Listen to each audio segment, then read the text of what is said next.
Marahil karamihan sa nakikinig, meron ng kaalaman tungkol sa lugar ng Marinduque.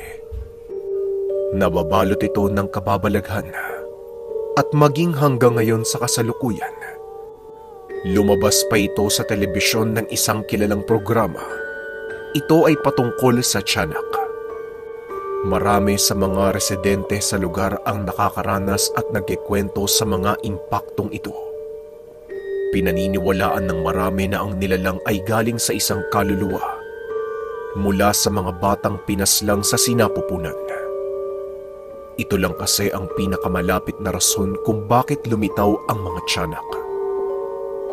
Marami din tayong kwentong narinig na kesyo maitim, matulis ang ngipin, at kung saan ito nakatira, siguradong doon din itinapon ang bangkay ng sanggol.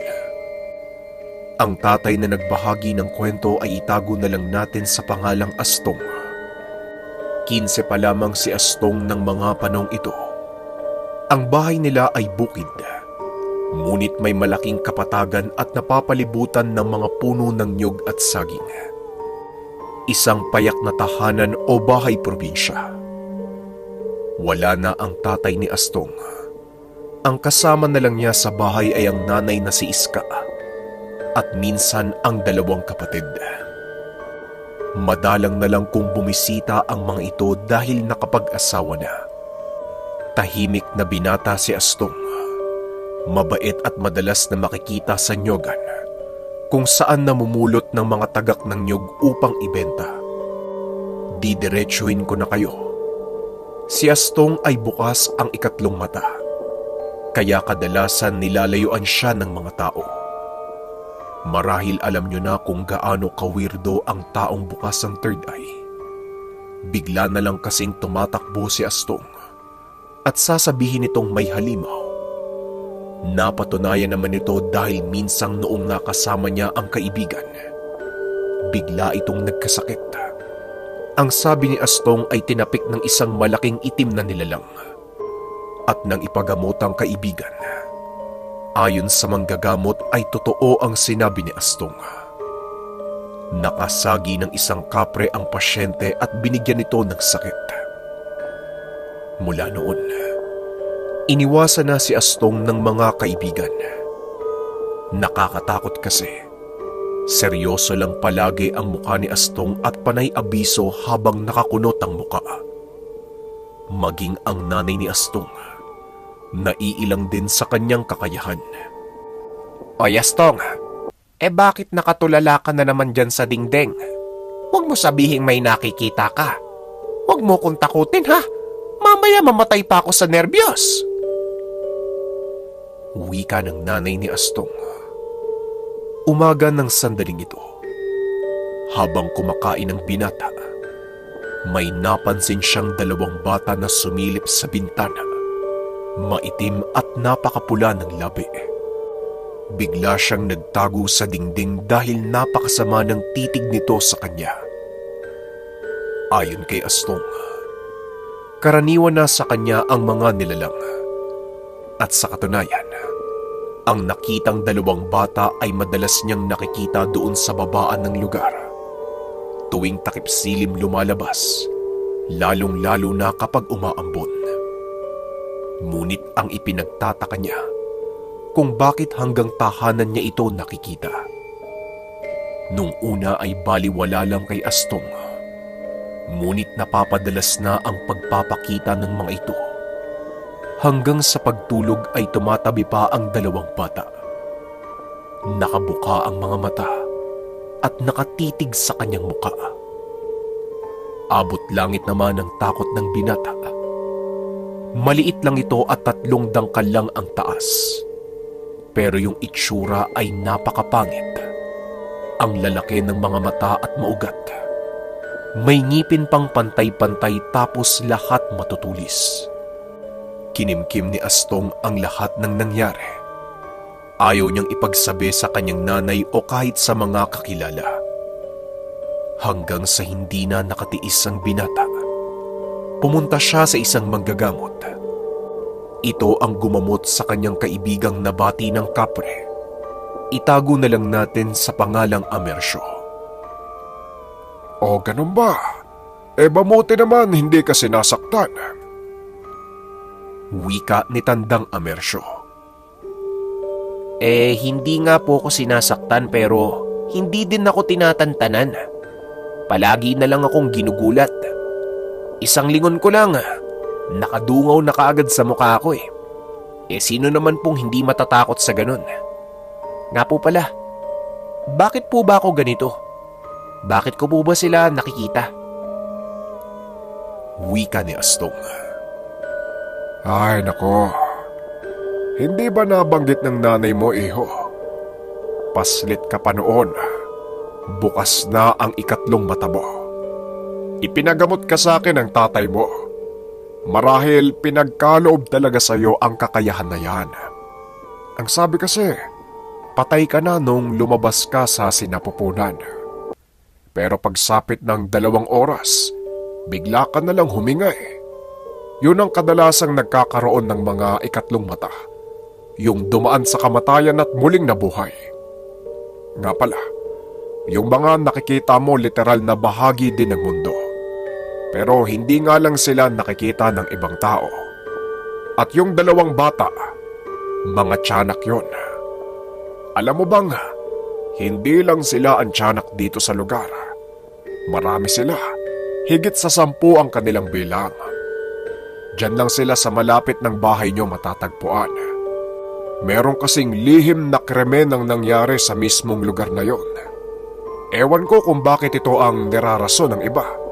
Ang sabi kasi, mga kaluluwa daw ng mga pinatay sa sinapupunan ng mga tiyanak. Kagagawa ng kumadrona. Hindi ko lang alam kung totoo ha. Basta ang mga tiyanak, masasama yan iho.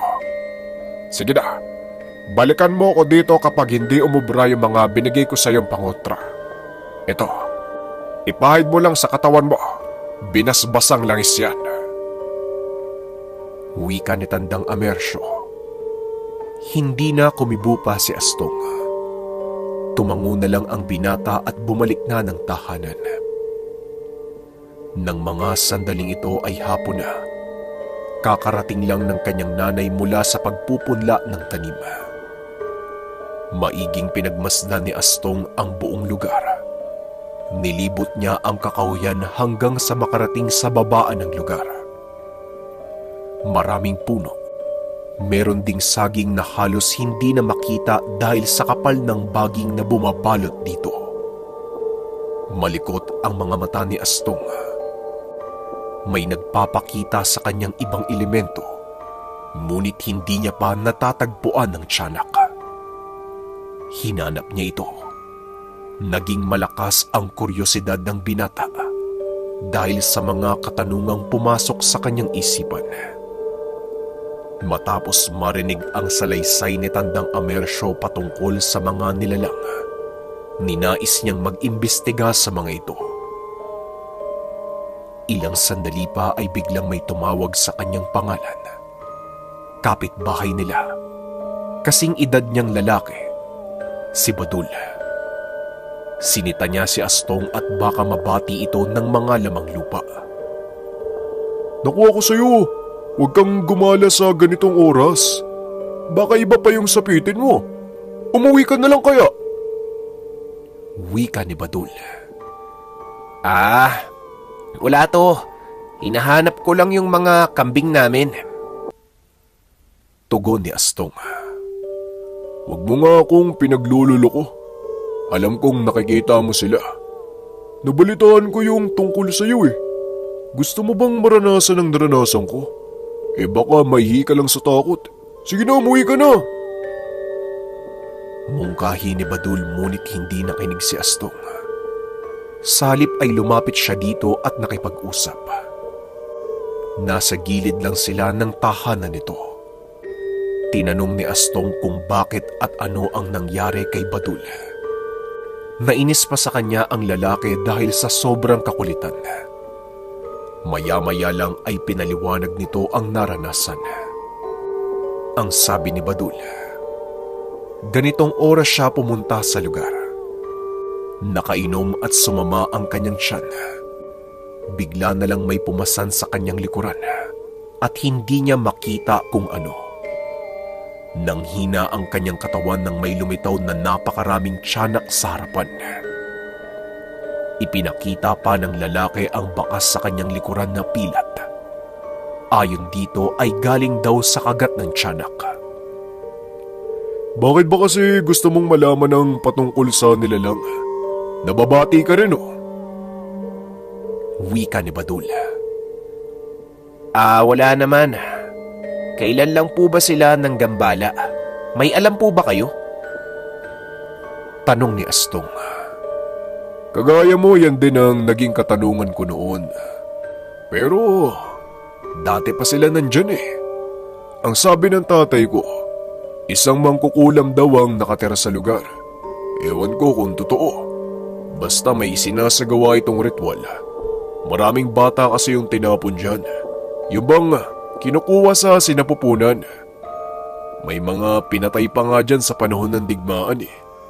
Mga kaluluwang hindi matahimik mula sa mga pinatay na bata. Hindi ko nga alam kung papanong nabuhay ng mangkukulam eh. Pero marahil isa lang ang dahilan upang gawing tagapagbantay. Pagpapaliwanag ni Badul. At dagdag pa nito, marami nang nakaranas ng kababalagan sa loob ng lugar na kagagawan ng mga tiyanak. At minsan pa, may namatay at natagpo ang napakaraming kalmot at kagat sa katawan. Dito na napagtanto ni Astong na totoo ang mga sinasabi ng manggagamot. Masasama ang mga tiyanak. Ngunit ang ipinagtataka niya kung bakit hindi siya nito ginagalaw. Sa halip, pakiramdam ni Astong na parang kinukulit lang siya ng mga elemento na siya namang dagdag katanungan sa kanyang isipan. Umuwi na ang binata. Gabi na nang makarating sa tahanan. Pagkatapos kumain ay dumiretso na ng higa. Ngunit bago ang lahat ay pinahid niya sa katawan ang binasbasang langis. Masuring pinakiramdaman ang loob at labas ng tahanan. Sumisilip sa bintana at sa mga kanto ng bahay kung saan madalas niyang nakikita ang mga tiyanak. Ngunit wala siyang nakita. Hanggang sa dinalaw na lang siya ng antok. Nanaginip ang binata ng hindi kaaya-aya.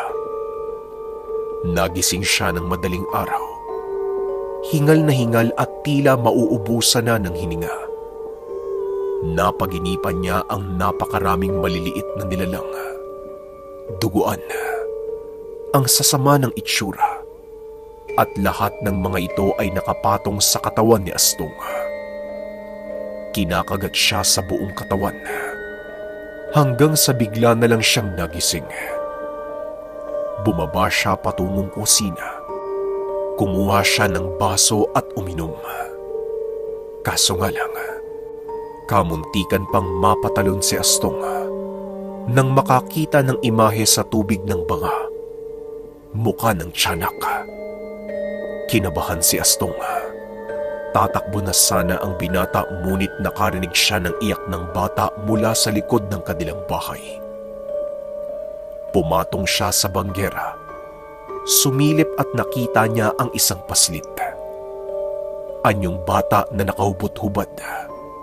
Nakaupo ilang distansya mula sa likod ng kusina at nakatitig sa kanya. Alam ni Astong na tiyanak ito. Pinagmasdan niya lang hanggang sa biglang tumayo ang bata. Maniwala man kayo sa hindi, kitang-kita ni Astong ang pagbabago ng anyo nito. Biglang naging maitim at nanlisik ang mga mata. Tumulis ang mga ngipin at putol pa ang isang kamay. Bagaman nakakatakot ang itsura, mistulang maamong tignan habang nakatitig sa kanya. Kaya yung takot niya ay bahagyang nabawasan. Napatanong pa sa sarili si Astong kung bakit ba nagpapakita sa kanya ang elemento. Madalas kasi kapag nagpapakita ang mga elemento ay dumadaan lang. Sisilip sa isang puno. biglang susulpot sa damuhan. Ngunit ngayon ay kakaiba. Parang merong pakay kay Astong. Nilakasan niya ang loob at binuksan ang pintuan.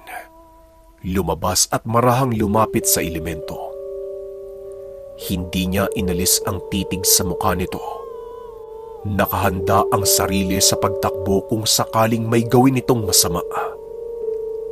Hanggang sa ilang dipa na lang ang layo ni Astong sa nilalang. Ganun pa rin ang itsura. Napakapangit ngunit kalmado. Hanggang sa hindi na napigilan ni Astong na magsalita. Teka, bakit ba? Ano bang kailangan mo sa akin? Bakit niyo ako kinukulit? Wika ni Astong. Inantay niyang magsalita ang nilalang. Ngunit umuungol lang ito na parang may gustong sabihin. Hanggang sa kakaibang tinig ang kanyang narinig. Gasgas. Ngunit naiintindihan niya na. Ang sabi nito, isang tiyanak si Astong noon. Nagulat ang binata. Kita ang pagkunot sa kanyang muka ng dahil sa pagtataka. Hanggang sa muling nagsalita ang nilalang. Isa sa mga kaluluwa ng mga katulad nila ang bumuhay kay Astong. Noong patay na siyang lumabas sa sinapupunan ng ina. Natulala si Astong. Hindi nakakibo at binalot ng kilabot ang katawan. Lumapit ng lumapit ang nilalang. Tumitig sa kanyang mga mata at biglang nakakita ng pangitain si Astong. Ito yung panahong isinisilang pa lang siya. Nakapalibot ang mga tiyanak sa loob at labas ng bahay. Hanggang sa nagbalik sa ulirat si Astong, pero wala na ang elemento. Hindi mapakali ang binata sa mga sandaling iyon. Para siyang pinagsukluban ng langit at lupa. Naisip niyang totoo ang sinasabi ng elemento. Matagal nang patay ang totoong Astong. Ang kumakatawan sa kanya ay ang kaluluwa ng isang tiyanak. Magpasaganon pa man, hindi niya na binigyan ng pansin at pinilit niyang hindi maniwala. Imposible siyang maging tiyanak dahil hindi naman siya masama.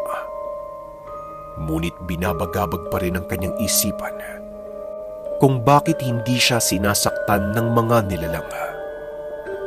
Litong-lito na si Astong. Hindi malaman sa kanyang isipan kung papaano nangyari ang lahat. Kinabukasan ay binalikan niya ang manggagamot na si Amercio. Pinaliwanag ni Astong ang mga nangyari sa kanya. Nagtanong din siya kung pwede bang bumalik sa buhay ang isang kaluluwa ng tiyanak. Hindi ako sigurado, iho. Pero naniniwala ako na may posibilidad. Bakit mo naman yan naitanong, Astong? Teka, humahanga ako sa lakas ng kuryosidad mo. Kung ordinaryong bata ka lang, malamang naglalaro ka lang sa tahanan. Pero ikaw ang lakas ng loob mong mag-imbestiga. Wika ni Tandang Amercio. May sinabi po kasi sa akin yung nilalang eh.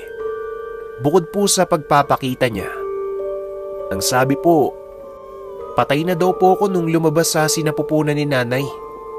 Tama po yung sinabi niyo at nabanggit po sa akin ng tiyanak.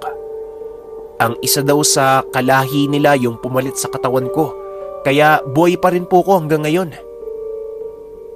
Wika ni Astong, na siyang ikinagulat ni Tandang Amercio. Teka, ano ka mo? Binuhay ka ng tiyanak, ganun ba? Nako, bago lang yan sa pandinig ko . Pero teka, matignan nga ang mga mata mo. Wala namang kakaiba pero mabigat ang pakiramdam ko sa iyo sa tuwing lalapit ka sa akin. Kung totoo man yun, iho, malamang ito na ang dahilan kung bakit hindi ka nila sinasaktan. Wika ni Tandang Amercio. Naguguluhan po ako eh. Diba sabi niyo po masama yung mga tiyanak? Di sana masama din po ako. Tanong ni Astong. Hindi naman sa nagmamagaling ako pero kaluluwa lang ang pumasok sa'yo.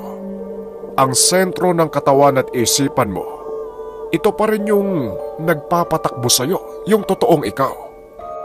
Kaya kung sakaling meron kang kaluluwa ng tiyanak, hindi ito ang kumokontrol sa'yo kung hindi ang sarili mo lang. Pero likas sa'yo ang katangiang meron sila. Kagaya ng may nakikita kang iba na hindi nakikita ng normal na tao. At yung tapang, at higit sa lahat malapit ka sa kanila. Tsaka, nabinyagan ka, kaya nawala na yung masamang aura na bumabalot sa'yo noon. Maswerte ka at nasilayan mo ang mundo dahil sa kanila.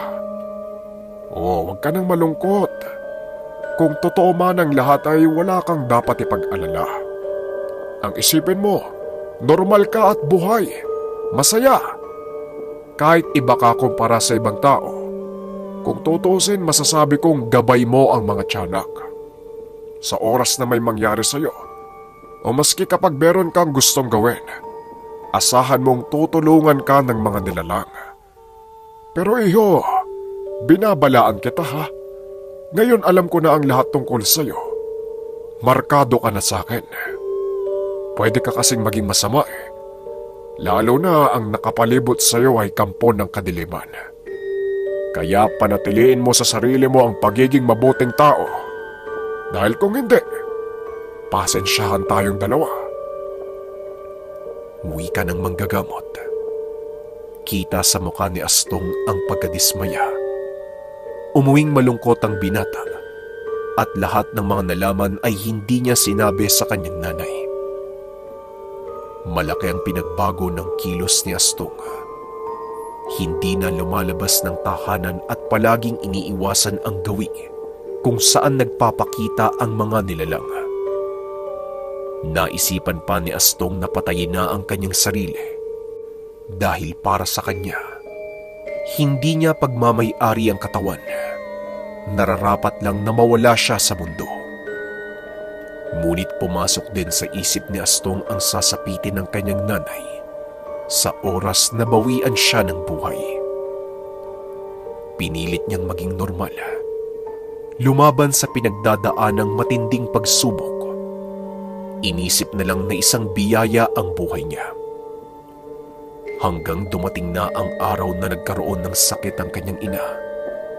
Malubhang karamdaman at ayon sa doktor, merong tubig sa baga. Matindi ang pag-aalala ni Astong dahil nakakamatay daw ang sakit na ito. Bukod pa dyan, wala silang pera sa gamutan. Hanggang sa sumapit ang isang gabi, kasalukuyang nakadungaw sa bintana si Astong. Binabantayan ng kanyang nanay na nakaratay sa katre at sinasambit ang pangalan ng ama. Hanggang sa nakarinig siya ng kalabog sa kusina. Malakas at may halong nakakakilabot na tinig. Mabilis na bumaba si Astong at pinuntahan ng lugar. Binuksan ang ilaw at meron siyang nakitang mga dahon sa lamesa. Halo-halo ang mga dahon. Ang iba kilala ni Astong kung ano. Meron pang bote na maliit at may lamang likido na kulay itim. Takang-taka si Astong dahil wala naman ito kanina. Hanggang sa nakarinig siya ng bulong.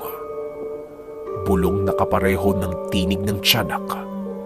Ayon dito ay gamitin daw ang mga halaman na nakuha. Dikdikin ng katas at ipainom sa kanyang nanay.